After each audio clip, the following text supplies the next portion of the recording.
I need to tell you something, and I need you to really hear me. That thing you're building, the empire, the legacy, the perfect family, the reputation, whatever it is you think is going to validate your existence. It's not going to give you what you think it will. I'm Eleanor. I'm 82 years old, and I spent 55 years constructing a life that looked magnificent from the outside and felt like a prison from within. That's a long time to be building the wrong castle. So sit with me for a few minutes, because what took me most of a lifetime to understand, I'm going to try to hand to you right now. And maybe, just maybe, you won't sacrifice as much as I did. We all do this. We all say, I'll be at peace when. I'll be at peace when the business is stable. I'll be at peace when my children are settled. I'll be at peace when my name means something. I'll be at peace when I've proven them all wrong. I said that my entire life. My entire damn life. And you know what? I built the business. I raised the children. My name opened doors. I proved them wrong, I think. At 82, the scorekeeping gets fuzzy. But here's what nobody warned me about. When you build the thing, there's always another thing. Always. The target shifts. You think you finally arrived, and then you look up and realize you're standing in a different desert than the one you started in. I spent 55 years building toward a horizon that kept retreating. Let me tell you something about myself that still aches to admit. I grew up invisible, not abused, not abandoned, just unseen. My mother was a brilliant woman trapped in a small town, a mind like a razor in a world that wanted her dull. My father loved her desperately and resented her brilliance equally. I watched that. I was maybe 8, 9 years old, and I watched my mother's light dimmed by a man who couldn't bear its brightness, and something in me swore, that will not be me.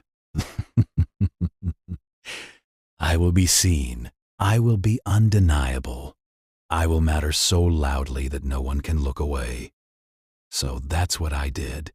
I built. God, how I built. 70, 80 hours sometimes. Missed my children's first steps. Missed the school plays where they scanned the crowd for my face. Missed the slow unraveling of my marriage because I was too busy weaving my professional tapestry to notice the threads breaking at home. But I was creating something. I was becoming undeniable. By 48, I had 3 companies, 2 best-selling books, invitations to rooms where decisions about the world were made. People knew my name. My signature meant something. And you know what I felt? Nothing. I felt hollow, like I'd constructed this magnificent cathedral. And when I finally walked inside, my footsteps echoed against empty stone. I'd built all the way to the top of this mountain, and at the summit, there was only wind. I remember standing in my corner office, glass walls, city sprawling beneath me, and thinking, this is it. This is what I traded everything to become. It took me another 25 years to understand what went wrong. I'm a stubborn woman, apparently. Here's what I finally grasped. I wasn't building an empire. I wasn't chasing influence. I wasn't even seeking visibility. I wanted to feel real. I wanted to feel like I took up space in a world that had made my mother shrink. I wanted to feel worthy of breath. That's what I was truly after.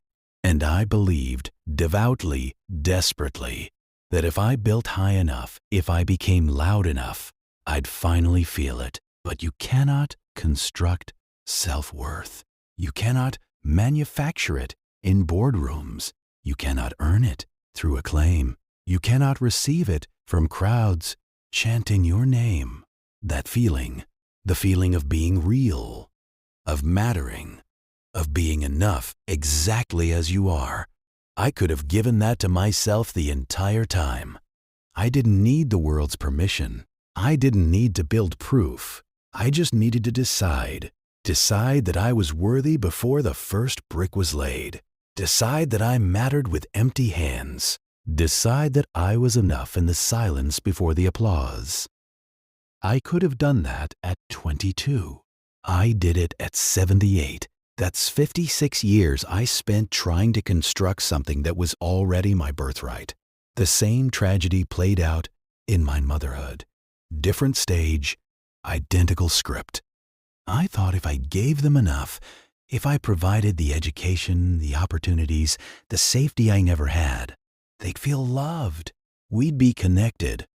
That was my purpose. Yes, provide. So I provided. I provided magnificently. But you know what my daughter actually needed? She needed me present, available, witness to her becoming, and I wasn't. I was in airports or recovering from airports, or mentally already at the next airport. I was everywhere except where she was. We became strangers who shared DNA. Estranged for nearly a decade, starting when she was 34. And it wasn't because I wasn't successful. It was because I was absent. Even when I was physically there, I was planning, solving, building. Anywhere but with her. She wrote me a letter once. I remember every word because I've read it 10,000 times. Mother, I don't need your empire. I need you to see me. I need you to hear me. I need you to be here when I speak. And I didn't understand. I thought I was being present. Wasn't I funding her dreams? Wasn't I creating possibilities? It took me years to comprehend the difference between providing for someone and being present with someone. They're not the same thing. Not even in the same universe. I'm 82 now. Most of my contemporaries have passed, or they're fading, and I've observed something that breaks my heart and gives me hope in equal measure. The ones who are bitter, they're still building, still comparing, still calculating their worth against others' achievements. I have a colleague. She's 86, still tracking who got which honor, still wounded by slights from decades past, still proving, always proving. She's exhausted. He's 81, and every conversation is inventory. What he's lost, what hurts, what the world owes him, what time has stolen. He's been disappointed as long as I've known him, and he'll die disappointed because he's still waiting for external circumstances to grant him internal peace. But then there are the others. These people, I don't know precisely what they possess, but you feel it when they enter. A groundedness, a presence. They're not performing. They're not defending. They're simply here, awake, curious, finding wonder in ordinary moments. My friend Margaret, she's 89, and this woman glows. She lost everything material in a fire 15 years ago. Health declining, memory fading, but she meets each morning like a gift she's surprised to receive. She's always studying something. Birds, poetry, the names of clouds. She told me once, Eleanor, I spent 60 years becoming someone. Now I'm simply being someone, and the difference is everything. That's the distinction, not wealth, not vitality, not even family, though that helps when it's healthy. It's whether you've made peace with your own existence, whether you've stopped constructing and started inhabiting. You want to know what genuine liberation feels like? I'll tell you. It's not having accumulated power. I know people with power who are imprisoned by their own narratives, anxious about every thread, real or imagined, unable to taste their own success. Real liberation is when the old wounds stow. P, directing your choices, when you can examine it without it defining you, when you're not walking through the world collecting evidence of your own inadequacy, when you can look in the mirror, see an 82-year-old woman with history written on her face, and say, yes, that's me, and that is sufficient. Real liberation is not requiring the external world to validate your internal worth. And that, my friend, that takes most people a lifetime. Some never arrive. They die still building, still waiting, still believing peace is in the next achievement. Here's the architecture of the trap, and I need you to see it clearly. You believe once you complete the thing, you'll be satisfied, but you won't. There's always another thing. I sold my companies when I was 62. Thought I'd feel free. Thought I'd finally rest. You know what happened? I immediately began worrying about my relevance, my purpose, my legacy. The anxiety didn't dissolve when my circumstances changed. The anxiety simply found new objects. And that's when I understood something crucial. The anxiety doesn't depart when your life improves. The anxiety departs when you transform. When you decide you're no longer available for its dictatorship. When you decide that you're adequate right now, today, independent of tomorrow's uncertainties. That's internal work. No amount of construction can accomplish it for you. No accolade, no relationship. It's something you must do yourself. Everything I believed I wanted, the influence, the security, the recognition, the proof. I didn't actually want those things. I wanted to feel legitimate. I wanted to feel like my existence wasn't a mistake. I wanted to feel connected. And I was hunting for these feelings in all the wrong territories. I was trying to extract them from achievement, from reputation, from others' validation. But those feelings, legitimacy, belonging, love, I could have granted them to myself at any moment. I didn't need to earn them. I needed to accept them, accept that I was already legitimate, already belonging, already loved. That sounds elementary, I know.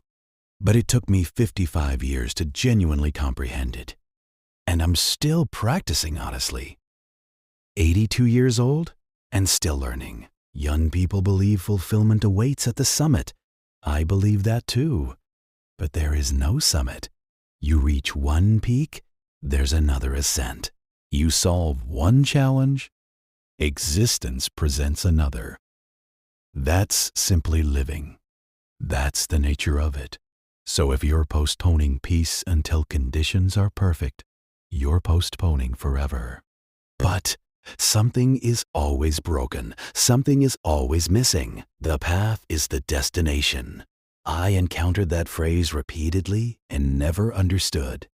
Now I do. This is it. Right here. This breath. This moment. This is your life. Not when the company stabilizes. Not when the relationship heals. Not when the debt clears. Now, if you cannot locate some peace within the journey toward your goals, you will not discover it upon arrival. I promise you this. I've lived it. The achievement feels nothing like you imagine. So here's what I want you to carry from all of this. Stop waiting. Stop telling yourself, I'll be at peace when. I believed that deception for 55 years. And all it granted me was 55 years of deferred living. Whatever you believe you require to be whole, you don't require it. What you require is to decide you're adequate right now, today, with everything exactly as it is. You're adequate. Do you hear me?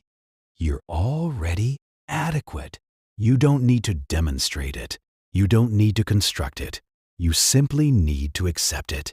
I'm 82 years old. I've made devastating errors. I've pursued illusions. I've wasted